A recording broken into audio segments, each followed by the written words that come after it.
Hello and welcome to the Pocket Gamer podcast. It's episode number 531. My name is James Gilmore. Joining me today, it's Matthew Ford. Hello. We're back after a brief break because I've been taking time away because, as it turns out, if you store up all your holiday towards the end of the year for when you assume the global pandemic will have taken care of itself, that's hope. That's what that is. And as we all know, hope is foolish. Cannot be trusted. In 2020, yes. Yes, no hope 2020. So as a result, we're all having to take what holiday we've got left, and we're just sort of, sitting around the house, kicking our heels, looking bored as people walk past in masks. Exactly. No hopes or plans in 2020. Or 2021, maybe. Let's see how the things go. No, I think we've already dialed down the optimism meter for 2021. We're prepped at this point. We're already at doom level. So it's only sub-doom here, where we go full doom, guys. But hopefully it'll be better, but don't hope. Hope will be thwarted. However, what it does mean is that we've got 2 weeks of stuff to catch up on, which is quite nice. So we've got an entire Apple event we're going to fill you in on, the new iPhone 12 business. We've got Korn and World of Tanks, for some reason, best known to themselves. We've got a little bit of information about Launchpad coming up. A new Reigns game is on the horizon. Very excited for that, specifically me. I think that game series is awesome. Xcom 2 turning up on your mobile devices, plus new releases, including the likes of Micro Machines something or other. No, it's the other one, Hot Wheels Unlimited. Hot Wheels. I'm leaving that in because they're sort of the same thing. Swordmaster Story, if you fancy a bit of a go on that. I've got something about Thief. Poor Thief is the name of that one. I've been playing that a little bit, and a few more things as well. But first, it's the news. And the liquid. No knocking the mic this time. No knocking the mic this time. This is the second time we've recorded this because they didn't record. Okay. Another year, another Apple event, and this time they have come out and revealed the iPhone 12, the iPhone 12 Pro, and the iPhone 12 Mini. And I am delighted to say that we are back to the era of iPhones looking good, Matt. It does. It looks very sleek. Because back in the day, for me, the prime design example of the iPhone was not all this curved corner business where the edges kind of, are nice and rounded. The best iPhones were the iPhone 4 and the 4S, and maybe the 5 had it too, where it was a nice, hard, right angle with metal strips around the side, which are also the antenna. And if you, put it in a case, sometimes it wouldn't cool very well. But that's beside the point. It looked really good, Matt. And that's all I care about. I'm glad you're pleased. I know it was an interesting event. It just doesn't wow me as much as Apple used to. Of course, Apple used to be so revolutionary with the device and the Apple iPhone when it was first announced. I mean, I was recently, I watched the first ever Apple, when they announced the iPhone, that actual event, I watched that. It was doing the rounds on YouTube.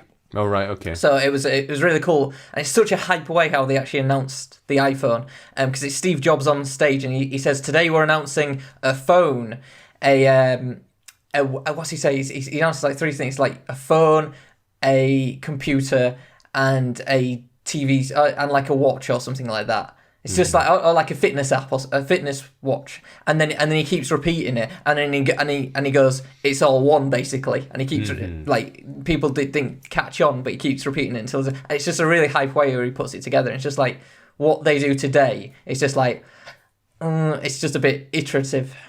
Well, there's nothing. There's no wow. When there is the number 12 in the title of your thing, and I say this is a massive horror movie fan, when you reach number 12. You've probably kind of drained the well a little bit of things that you can do. And at this point, you're bound to be repeating yourself a little bit. And in terms of iPhones and that, yes, same thing, faster, better chip, nicer camera, yada, yada. We're sort of used to this now. We're kind of past the days of massive iterative leaps. Unlike, for example, that first event you're talking about, where it's like the previous thing that had come was the iPod. And that thing where we went from that turny, twisty touch wheel to touchscreen. That was the big change, and then everything followed suit. And from then on in, it's just been like better screen, better this, better that. All the stuff they pimp, which is like, hey, we've got emoticons now where it records your face and you can make yourself a little talking dog. That's the gimmicks they're using to sell, because it's like, that's nothing. That's just dumb. That's not a thing. Who cares about that? Like, we can record you more. Yeah. Like, no, I don't care about that. But so it's just like, yes, you can browse Twitter faster, whatever. The thing I did find fascinating though, and that popped up in the headlines because I've been following here and there, is that they've been removing things more than adding things. You said before the 3.5mm jack port that got pulled out, which made me furious because I'm an AV boy and I want all the plugs. Yes, please. I use Bluetooth Something all the that time. Samsung's done too. Yep. All the Android are doing it as well. Everyone's following suit there.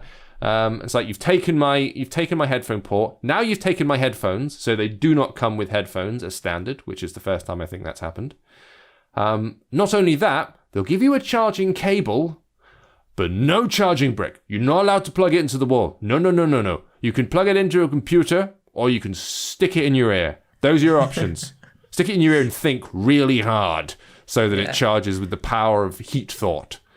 It's how Apple are trying to play it off as like they're the good guys. It's like, oh, we're saving the environment, and it's like, shut up, you're not. Like, are you? You mean you're not selling them anymore? Oh no, we're selling them. We're just charging you separately. Charging you more, yeah. Yeah, I mean, there is a certain amount of logic which is like, yes, we've probably all got a bunch of these lying around the house from previous devices, and we've all got USB ports everywhere now, so yeah. And especially in the case of Android devices, which they always come with one, but for example, you've got the fast charging ports now, where you buy a separate thing and it charges your phone in like an hour, at a slight expense of the battery, but still it works. And of course, things like contactless charging and things like that, which apparently this introduces as well. It's got something to do with magnets. I think I read. What do they call it? It's got a ceramic shield front cover for improved durability, but a magnet-based MagSafe system. I'm instantly getting this off of Macroom as they've listed some stats here that allows for precise wireless charging and easy-to-attach accessories from Apple, like a leather wallet. Which sounds to me like just an extension of the contactless thing, but now there's a magnet, now it's sticky. Like, don't think that's going to change the world. No, it's interesting because I do think what Apple, like, who these phones are for, they're for people that are already in the ecosystem. These are not appealing to people that are, on Samsung or Google Pixels, whatever. It doesn't seem like they're going to change people's minds to jump over. It seems like it's just people to, upgrade to the next stage, basically. Yeah. I mean, I guess there's the assumption that you already have charging bricks, but people kind of swap them around, even though you're supposed to use specific ones. Like the iPhone charging thing is a much smaller 3-pin socket, and then the iPad one is a big brick because it pushes more voltage through it to charge it quicker. If you try and charge it with the other one, it takes twice as long. So they are specified to certain devices. So you shouldn't really just plug it randomly into anything, but that does seem to be what they're encouraging. But yeah, maybe they're just like, here we go. I feel like you in so much as I don't feel like super hype when a new one comes out. Granted, I don't do so much with iPhones anymore beyond the actual, I don't use it as a phone. I've got a newish one, but it's for videos and stuff like that. But, the device itself, and like, this is why folding phones exist, because they're like, we need to find something new. We need to find, here's the big new thing, folding, and it's crap. Never mind, we tried. And it's the same thing with the curved TVs and all that business. Like, you need something that is like noticeably new and gimmicky, so you can get people who want to have the new thing, regardless of whether it's actually any good or not. Like, they stopped doing curved TVs a while back because that was a stupid idea. No one wants that. And that folding thing, like, that's gonna, I can tell you that's gonna fail before it's even started. It already kind of has a little bit. But everyone gets one and goes, this is dumb. What's this for? This isn't better. This is worse. This is obviously worse. At the moment you get one that's like, you can like roll it up into like a little tube. And it's just like, that kind of screen, foldable screen. There's lots of good applications for that technology. Having a big foldy phone is not one of them. No. It's sort of ironic for me with the iPhone because I've got like, so this is like my old 6S. I've got the Samsung Galaxy S20. It's ironically like reverted back to before what the iPhone was because it's literally my iPod now. I use it for running because it's got I just because I've got headphones and everything ready for it. That's literally all I do with it. I put it in like my arm. I've got like a bandage thing for my arm, like that slots the phone in for running, and then I'm just away. But it's just funny because that's literally what it's a very expensive iPod. Yeah. Well, so you got the 12 mini, the 12, and the 12 Pro, and the 12 Pro Max. Wow. And there's a There's a HomePod Mini also coming out as well. Those are all the things that you have to look forward to. I need to confirm what day it is. November 13th. Pre-orders are on November 6th if you want to get on board. And the launch is November 13th. So it's all happening. Happening in a month. I'm getting my months confused. It's the end of the year. Time has been a holiday. I'm so confused. Okay, so game stuff. Like, we're going to flip through a couple of things. We've got lots to cover here. So first of all, Korn is coming to World of Tanks Blitz as part of their Halloween event. This is the event is called Convergence. It is going to allow players to compete in in-game challenges to uncover pieces of Korn artwork and extra special items. This is going to be running from the 16th to the 24th of October. I find this funny. They've worked with a bunch of other kind of like heavy-ish bands. Apparently The Offspring was one of them. And Korn is the perfect partner for our Halloween event, says Andrei Ryabovol of World of Tanks Blitz. All I want, if I want a Korn update in any game, every time I fire the tank, I want you to replace the sound effect with boom. If it does that, I'm in. Sold. Yeah, absolutely. Anything else? I was trying to think of any Korn song. I don't really know Korn that well. I know obviously they're a big metal band and everything like that. I know The Offspring, but I've never really listened You'll to have Korn, heard Freak on a Leash. That was their big thing. I have heard that, yes, correct. Yeah. I secretly quite liked early Korn in a tragic way. The lyrics are absolutely terrible. Like, he's the whiniest guy in the entire world. He doesn't quite a good... Because he has the kind of two whiny... You have the whiny quiet voice, and then you have the boy voice. And he switches well between the two of them. And it was a really rough sound at the beginning, and then it all got polished and rubbish. It's not very good, don't worry.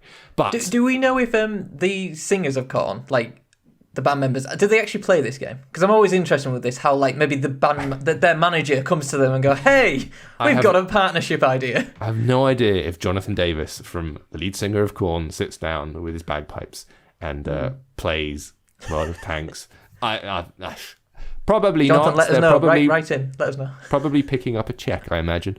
Either way, still free on iOS and Google Play if you want to go and do that. And if you do want to scream Jonathan Davis style voice scatting whenever you hit the fire button, I can guarantee it will improve the game 2,000%. Now, Reigns. So this is the ongoing series that we've had, which is what used to be a sort of feudal kingdom simulator, where you would take the role of the king or queen, and you would be faced with a couple of binary decisions. Every time cards would pop up, and you swipe left to say yes, swipe right to say no, something like that. It was like Tinder, but you were killing peasants, and you were sending your clerics to the gulag and all that kind of stuff. You were managing a kingdom and having to monitor the 4 different aspects of the kingdom, which was like the army and the priesthood and the peasantry, and and it was all about making hearts in a different way. Yeah, I get it. Exactly, all about that. Great games, both so we had Reigns, Your Majesty, and we had Reigns Game of Thrones. Yes, I played that one.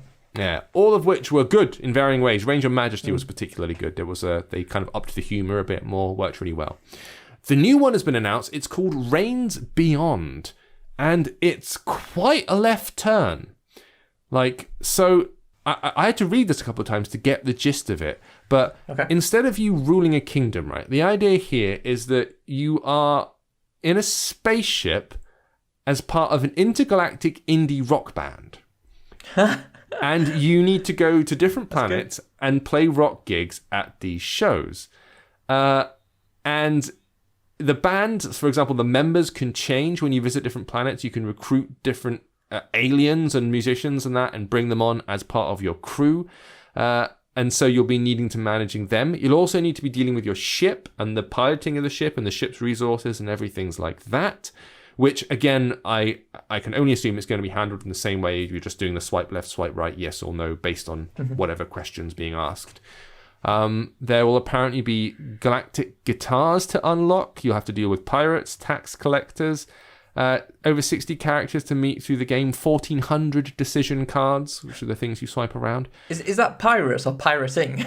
Yes, you have to deal with people from Napster trying to take away your LimeWire, yeah. Exactly. Well, to me, this sounds fascinating. Like, I love that they've gone so mad with it, because the other way to do would just be like, oh, you're a different king or queen in a different kingdom, maybe it's Future Queen, or because that's what they could have done. They've gone future. Let's go to space, which is where franchises go when they run out of ideas. But rather than just like you are a space emperor, you are Ming the Merciless. You're not. It's this band thing is wild, and it seems to come a very different type of game. And I want to play it immediately. This sounds great fun. Absolutely, it's got me very intrigued. As I say, I played the Game of Thrones one, had a good time with it. I more dropped off because of Game of Thrones altogether, just because I was just a bit fed up with that as a whole. But this definitely could get me through the door. It's coming to Apple Arcade, isn't it? That's right. It is going to be an Apple Arcade exclusive. They've clearly picked that up because, to be fair, it's one of the better-known premium-ish brands for mobile, the Reign series. It was always a premium game. And did quite well, which is, something of a rarity nowadays on mobile. So yes, Apple has scuffled in and munched it right up and popped it on Apple Arcade. So that's going to be turning up. I'm not sure exactly when. So they say soon is the quote. But that's, coming over to Apple Arcade. So yes, you'll need to have your $4.99 subscription in order to give it a play. In equally cool news, XCOM 2 Collection. That's coming over to iOS in November. So they did manage to bring over the original XCOM, or rather the original, remake of XCOM that came out, the modern iteration, and it worked really well. They brought it to iPad first, and they brought it to the mobile phones, and this was a good few years ago, and both versions were surprisingly extremely decent. I remember reviewing those back in like 2015 or 16 or something. It was a while ago. So it's been a few years, yeah. Yeah, because they really do need to redesign the UI to suit the mobile form, and there are a few companies that do this quite well. The folks who do Total War, they bring their games over to iPad in a way that works pretty well, and hopefully this will be the same thing. So November the 5th is when it's going to appear. It is going to be the full collection, which includes all the DLC. So that's War of the Chosen and the 4 DLC packs to go with it. It is also coming with a premium price tag, so £23.99 or $24.99. So it's an investment. It's a proper full game, and it's going to be a big one. So I guess the days of people having like 8 gig on their phone. Talking about old iPhones, when they did the iPhones, the Cs, and they had like 8 gig on them, right? This. They advise you having around 17 gig available on your handset in order to play this right. And 8.5 gig of free space to install, so they don't have any issues. But 17 gig if you want to download it. So it's quite a bit, real game stuff. Well, I think people that love XCOM could get on board with this. I mean, it's got a hugely passionate fan base. People that I know people that I've talked to about it that do play it, love it, like really love it. I just don't know if this is the way people would want to play it, and for a price tag like that, I don't know if people would get on board. Well, I've got to imagine that they've brought 2 over because the first one must have worked for them. It must have been profitable, or they wouldn't be bothering doing this. Is my feeling, and True. I actually think it works quite well because it's turn based. Provided they have the ability to just kind of like hibernate it and bring it back. It's not something that plays out in real time for the most part. It's moving your squad in a turn-based way, and it's small squads, and that in some ways is a lot better than having to manage entire armies. The Rome Total War thing can be a little bit fiddly here and there, and wouldn't really work for phone. They only put them onto iPad because you're having to control hundreds, perhaps thousands of tiny little characters on your screen, and it can get a little bit like, I can't really see what's going on here. Whereas XCOM is small groups, dealing with squads of 4 or 5 or something like that. So they're nice and big and chunky on the screen. You can go there, nice big prods, and you're not having to make micro tiny movements because the environment's so zoomed out to see everything. It works well. I'd say the mobile version was great, I thought, for this, and particularly on iPad, sitting down on the sofa, brilliant. It's great for tactical games. So I think they'll do it right. They didn't do the other one wrong. It'll be a shame if they messed it up. This is the latest version of XCOM. Am I right in thinking? XCOM 2, yeah. Yes. Yeah, so just in that respect. I was just thinking, when they inevitably get to XCOM 3, is it something they possibly, launch on mobile simultaneously? Because they haven't. No, they could do. I don't know. Maybe. They didn't really Testing do the day and water date. sort of thing. Yeah, they don't do day and date with like console games and mobile games very often. Yeah, it does happen. I know it's happened with, I suppose, the thing that everyone's playing right now, Genshin Impact. No, is it? Yeah, it is Genshin Impact. That's the name of it, right? Impact. Yeah, that was a whole like it's out on PS4 and it's out on mobile and it's out on everything. So it can be done. Out very well. It's going to happen more and more. I think people are now starting to hit the wall on that. Like, I played some of it, and you'd played some of it already. We discussed a couple weeks back. Yeah. From people who've, like, carried on and pushed through, I think that I've heard reports coming up being like, I can play 7 minutes a day now before the game locks me out. So I think it takes a while, but I think people are maybe starting to hit the wall on that. This is only third-hand info, by the way. Quick, side topic. How have you played much more of it? Because I'm about 5 hours in now, and I've not really hit the wall at all. Yeah. No, that's good. Well, I think these people are like way deep into the game, but no, I haven't got anywhere near that far. Because it seems to be a 30-hour game. To complete, if you just concentrate on the campaign, right? It's from what I've seen, it seems to be about 30 hours, and then there's 70 hours worth of side missions. Gotcha. Okay. Well, yes, so maybe they could do an XCOM 3, but for now, this one will be turning up, XCOM 2, November 5th on iOS only at the moment, and as I say, £24 or $25, but that does give you everything, so no need for IAPs for DLC or anything like that at all. Right, that'll do for our newsy bits. I think we filled up our time there. So, let's find out when new releases, where are they in the thing list? Ooh, okay, yeah, all right then. Let's start with Out and About this week. We're going to start with something that might be contentious. A game you've played a lot of, and a game I haven't played a lot of for a very specific reason. Hot Wheels Unlimited. So I said Micro Machines at one point thinking of this because I find it hard to tell them apart. Blasphemy. But, it is, same thing, but smaller. Who cares?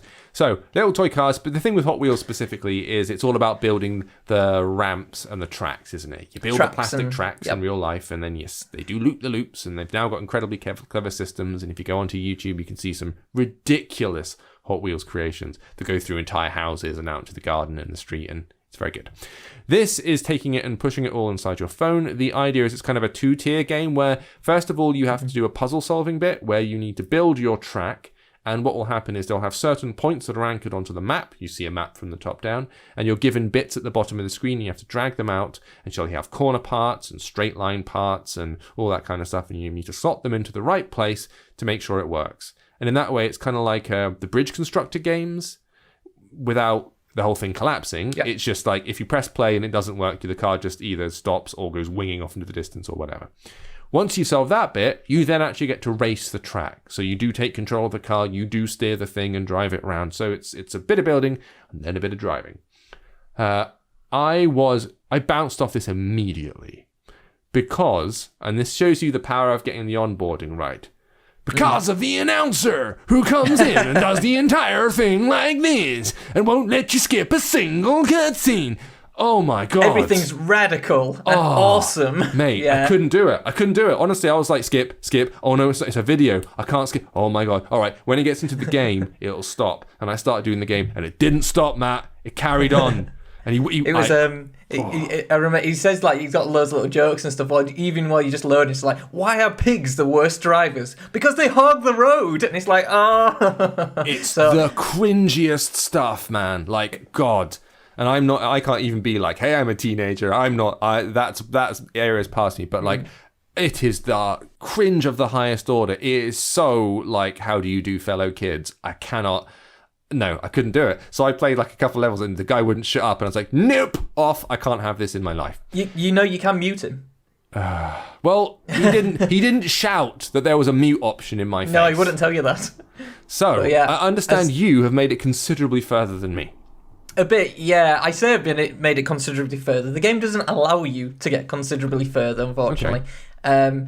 I played it over about, I don't know, I think it was 3-4 days, just checking in everything. So it's from Budge Studios that have done, they do a lot of partnerships and collaborations with games for young kids. So they did DC Superhero Girls Blitz, they've done a couple, I think they did Thomas Tank Engine game, a Transformers game on Bumblebee, all sorts like that.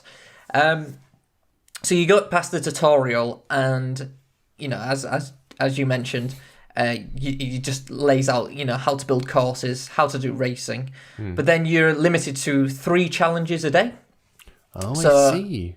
Yeah, and that's how you unlock cars. So the more challenges you do, you unlock these like red wheels, like flame wheels, and then they go into your car. There's a car basically on a plinth, and then the tires go into it, and then it builds up, and then once you fill it, you unlock that car. So Right. the first one, say, had 6, and you only get 3 challenges the first day, and these are either the course creating ones, which you as we mentioned, you build then race around, or a one-on-one drag race against an AI. Okay. You can do this in about 10 minutes, and you're stuck for the day. Outside of this, the only other thing is actually the course creation. So the custom one where you can go build whatever you want, which is really good actually. I thought it was really like intuitive, really fun. I could spend a lot of time in there. However, it's again hugely limited, and the game beats you over the head with the premium option, which is $2.99 a month. So it's a subscription Oh, right. of $4.99 a month. There is a 7-day free trial, just to note that. But it's always enticing you, saying, hey, look at all these cool track pieces you can get, like a massive shark head, or, you can ride through a dinosaur, or like, big loop-to-loops, everything you want.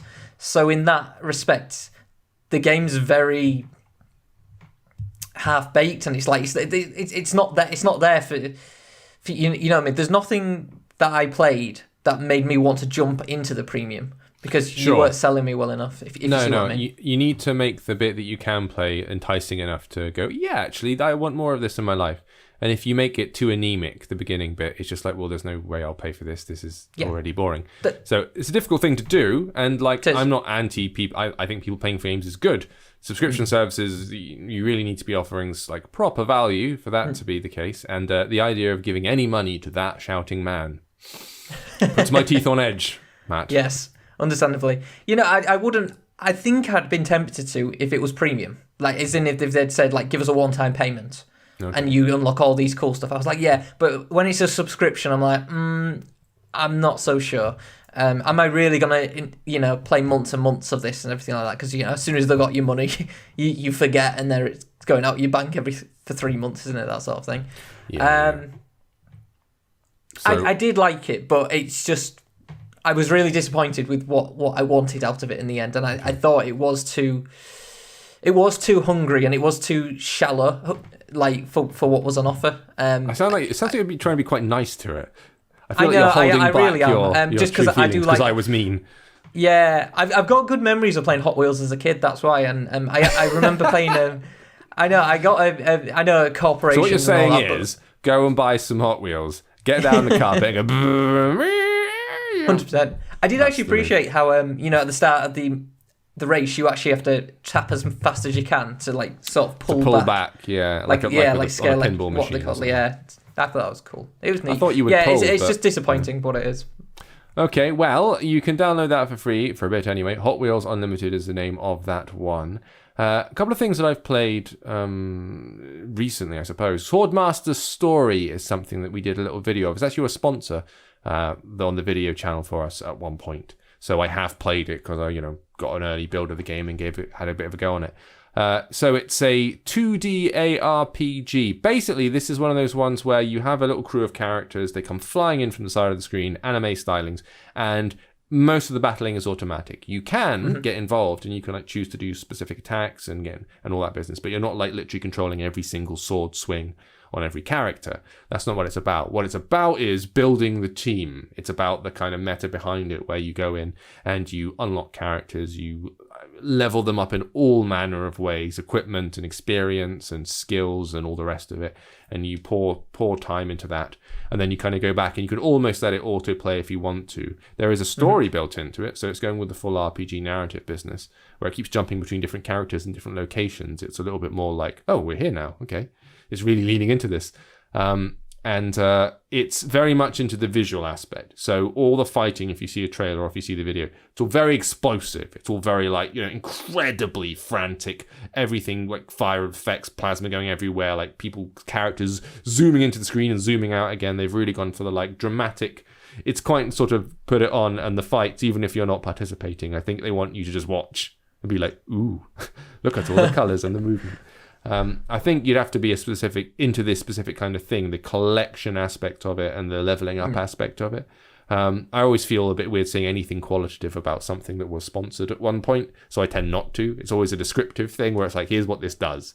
Because people will go, you paid for opinions, which is not really how it works. But, that is what the game does. There is a video up if you want to go and see it in action and how it all works and everything. And it's free to download, obviously, because these kind of things are. Swordmaster Story is the name of that one. I've played something else. Have you played anything over the past while that you've had a go at? It's just Smash Brothers. Of course, yeah, I shouldn't have asked. This is what happens when I ask. Isn't it? All right, then. So, specifically, I'll have to limit what you say about this. Okay. I got like a minute, go. You are allowed to talk about the actual implementation of the character from Minecraft, or the characters, I suppose, isn't it? That got brought in. Steve, Alex, Enderman, and Zombie. Right. How play they? They play great. Unsurprising,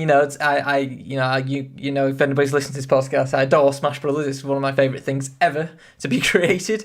The team, Nintendo and creative director Masahiro Sakurai, they always go above and beyond with the implementation of these characters. They really understand how much love and care needs to go into these, and it's all there. You've got the characters themselves, that they have all these different moves designed around, everything over the years from Minecraft. One of his moves, he lays out some TNT. I'll start with the main thing, actually. Steve does. So your minute's already run up, Matt. You're talking about the creator and not the actual person. What does he do? He builds. He crafts. Right. He crafts, doesn't he? He's a Minecrafter. So yes. So Steve crafts everything on the stage.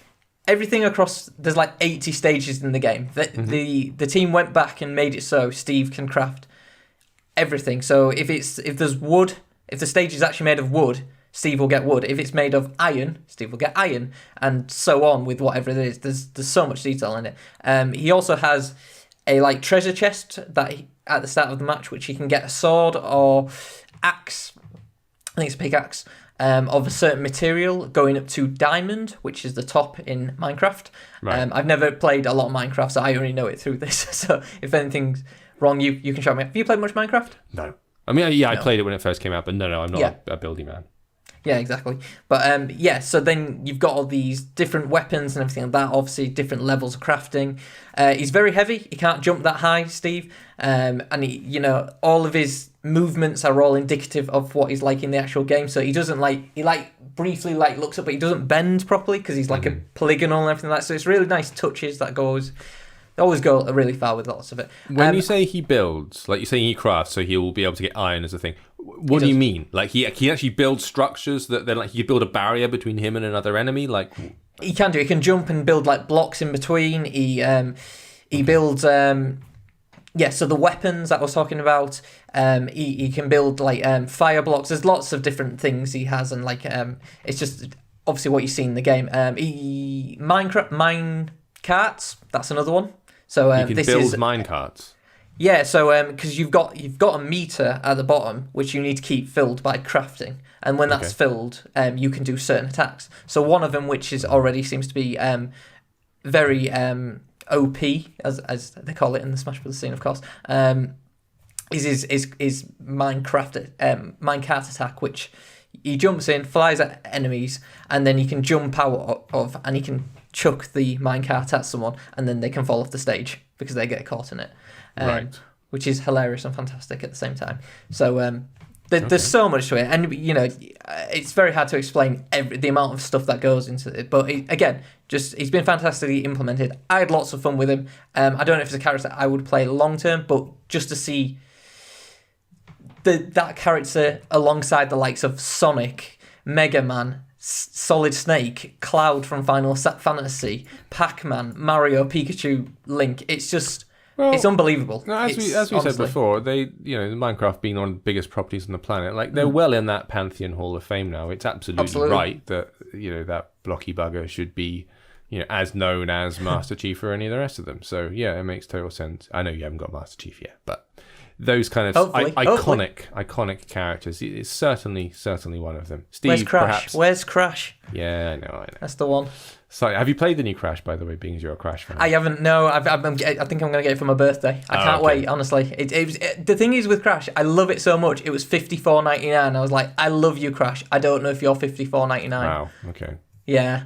I hear it's pretty solid. Like, as in, I've heard it's pretty solid. It's doing the same things the other ones did, which is sort of what you want.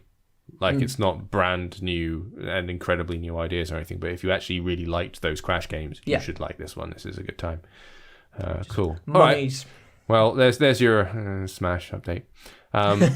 So we've got a whole bunch of other things as well. I haven't played these because I've been away. So just quick flicking through of them. Actually, no, I lie. Poor Thief. I've played Poor Thief. This is a very simplistic looking. I guess you would imagine you're looking top down, a very plain schematic with graphics that come from the ZX Spectrum area. This is kind of a Terry Kavanagh VVVVVV looking black and white type deal with only a little splash of color. But basically, you've got like the outline of a room and you've got a little character in it, and you swipe on the screen and the character goes whoosh, until it hits a wall, so it just moves. And we've all played these games before where you swipe in one direction and the object will move until it's interrupted by a wall or a spike or something like that. And then you can go down, and it'll do the same thing. So you can move in the cardinal directions, up, down, left, right, blah, blah, blah, blah, blah. And then you need to get a little gem that is somewhere around the room. And based on the orientation of the room, the way the walls are arranged, you'll go, right, if I swipe left, I'll hit that wall, then slide down to the bottom, and there's a little nodule here that pokes out, so if I can stop on that halfway across the room and then go up, I can get the diamond. Beautiful. And then the game is all about iterating on that. So first thing it'll start to do is right, you need to collect some coins. There are coins around the level, and every time you collect a coin, a block will appear or disappear on the stage. And the blocks have numbers on them. So there'll be 3 numbered blocks, 1, 2, and 3. When you collect one coin, that number 1 block bloop, disappears. When you collect a second coin, the 1 block reappears because you no longer have 1 coin, and the 2 block disappears because now you have 2 coins, you see. So it actually counts the number of coins you have, and that affects the layout of the level, which was kind of like, that's interesting. A particularly nice one, which is introduced early on, that's very macabre, is you die. When you die, you leave a gravestone. That gravestone becomes part of the level geometry. Oh, that's cool. And then with your next life, because you have a number of lives or a number of moves in order to do this in, so you can die and then you just respawn back at the beginning again, but it counts that as a move up top. And of course, you're trying to do it in as few moves as possible. But yeah, as you die, you start leaving gravestones around, and you can hit the gravestone and stop there, kind of a tile earlier, because it's created an object. And so you're bouncing off of your corpses. And I think that's quite a good, I like that idea as a mechanic. Like, death is actually a way to move forward as opposed to an obstruction setting you back. So I've definitely seen a platformer do that before, where you actually use your body to get forward or something like that. I can't remember what it was called. Piles of corpses as you scramble up them. It's a nice idea. It's a nice mechanic, and it's a way of you're tactically sacrificing yourself rather than dying and going. Oh. And the way that games treat death is one of the most interesting elements of game design, I think. Because so many people become frustrated, and it's like the obvious example people tend to use is but Dark Souls kills you all the time, you died, it's become the meme that it is, and that's either very frustrating when you first go in going, I'm dying, or you need to see that screen as, right, you just learned something, and that death is part of it. Go in knowing I will die X number of times. Maybe get frustrated later, but at the beginning, expect to die, and the idea is to go a certain distance and then work out what you've learned from that death and then go on again, rather than going, grr, I wanted to complete that in one go, like you do with so many games. There are so many games where you can just go through entire levels of everything and you never die, ever. I've played entire games beginning to end where I've never died. Yep. And that's so some people, that means I'm really good at it. Not necessarily, it's to do with the design of the game. And this one... No challenge. Yeah, but the challenge might come in other areas. It's not the be-all and end-all. I don't think that not dying is good or bad. It just depends how you implement it. And in this case, I like the idea of no, death is progressive. Death is a building block. And that was kind of cute. We liked it. Apparently, the review that we had from our guy said that the quality on the levels was kind of a bit up and down. So it was slightly more hit and miss. But it was full of great moments. I played about 10, 15 levels of it. It's available for free. There are ads that pop up every 3 or 4 levels, but they are what they are. But the actual game, it's a great little sit down, quick. I quite like this. So Poor Thief is the name of that one. Speaking of just how the death mechanics and everything like that, have you tried Hades yet? No, I haven't. Well, it's not. It's only on Switch and PC, right? It's not on. They haven't brought it to mobile.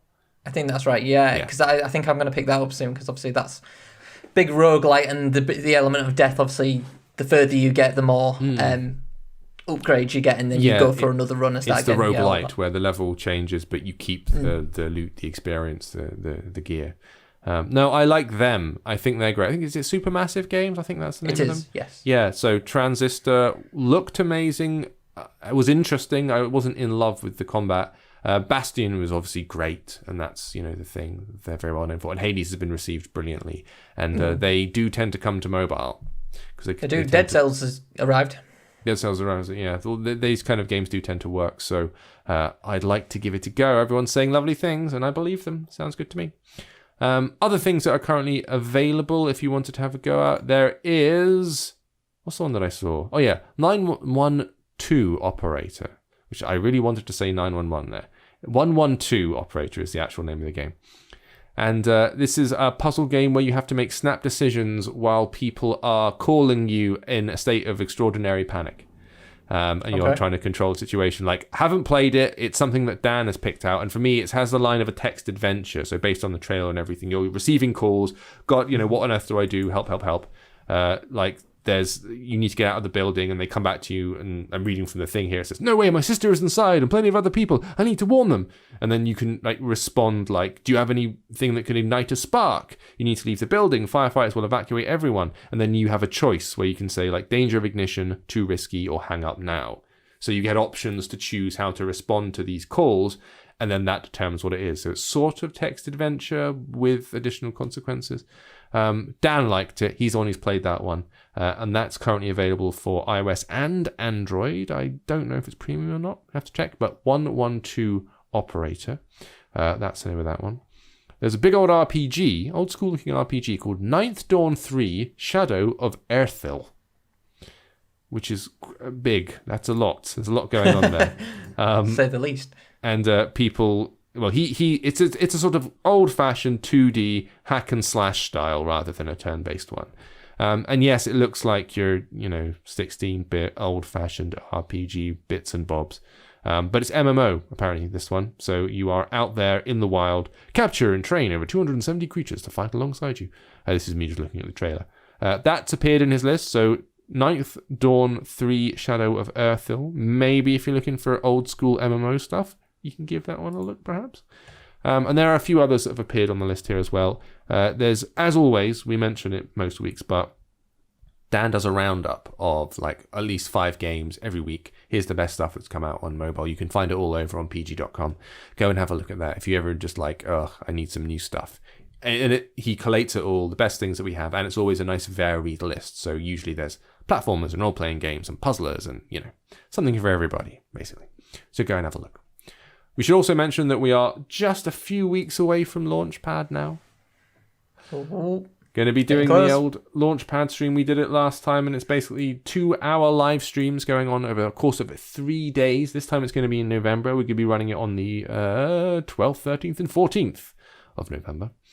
And we're going to be just covering a load of new games because we team up with the developers themselves, and we get them to do exclusive stuff. So they will use us and our Launchpad event to reveal brand new things, sometimes brand new games, very often, or exciting new updates and stuff. For example, Catalyst Black was the big announcement that we worked with last time. They officially revealed a whole bunch of stuff, plus an exclusive interview on the live stream, and they did competitions. They gave away keys to the game, and that's a huge deal because that's the creators of Vainglory.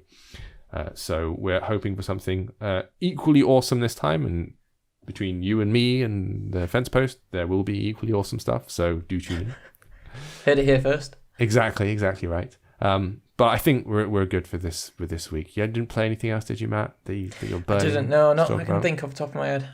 That's fine. It's all just right. A bit of Genshin Impact, as mentioned. Yeah. Oh yeah, you were playing about with Steve. I know you. Building with Steve. Steve was playing about with himself. If you've seen the images going around. I didn't want to bring it up, but you did already say if a level is made of wood, Steve gets wood. I didn't want to bring it up at the time, but that's out there. That you can clip that sound file. Although I've now said it, so I've played myself there, haven't I? Damn. Anyway, we should probably leave it there. Thank you all for watching and listening, as per usual. We'll be back again next week with more chatter. Thank you for joining me, Matt. Thank you very much. And we'll catch up next time. Bye-bye. Bye-bye.